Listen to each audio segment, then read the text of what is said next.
புதுச்சேரி பொதுப்பணித்துறையில் பணிநீக்கம் செய்யப்பட்ட ஊழியர்களுக்கு மீண்டும் பணி வழங்கிடக் கோரி ஊழியர்கள் ஒன்று சேர்ந்து முக்காடு அணிந்தும் ஒப்பாரி வைத்தும் போராட்டத்தில் ஈடுபட்டவர்களை காவல்துறையினர் கைது செய்தனர்.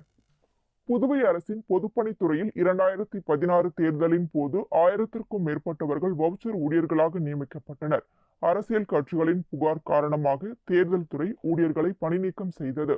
பணிநீக்கம் செய்யப்பட்ட ஊழியர்கள் ஒன்றிணைந்து சங்கம் அமைத்து மீண்டும் பணி வழங்க கோரி பல ஆண்டுகளாக போராட்டம் நடத்தி வருகின்றனர். இதற்கிடையே புதுவை பட்ஜெட் கூட்டத்தொடரில் நீக்கம் செய்யப்பட்ட ஊழியர்களுக்கு மீண்டும் பணி வழங்கப்படும் என அறிவித்தார். இந்த அறிவிப்பு வெளியாகி 20 மாதமாகியும் பணி வழங்கவில்லை. இதனால் அவர்கள் தொடர்ந்து பல்வேறு போராட்டங்களில் ஈடுபட்டு வருகின்றனர். சட்டசபை கூட்டத்தொடர் தொடங்கியது முதல் நாள்தோறும் ஒவ்வொரு போராட்டங்களில் அவர்கள் ஈடுபட்டு வருகின்றனர். இதில் ஒரு பிரிவு ஊழியர்கள் ரவிச்சந்திரன் தலைமையில் ராஜீவ்காந்தி சிலை அருகே மறியல் போராட்டத்தில் ஈடுபட்டனர். இதனால் போக்குவரத்து பாதிக்கப்பட்டது. காவல்துறையினர் அவர்களை கைது செய்து அப்புறப்படுத்தினர்.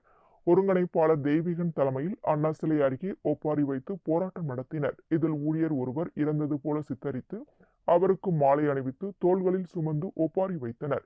பின்னர் அண்ணா சிலை சந்திப்பில் மறியலில் ஈடுபட்டனர். இதனால் போக்குவரத்து பாதிக்கப்பட்டது. காவல்துறையினர் அவர்களை கைது செய்தனர்.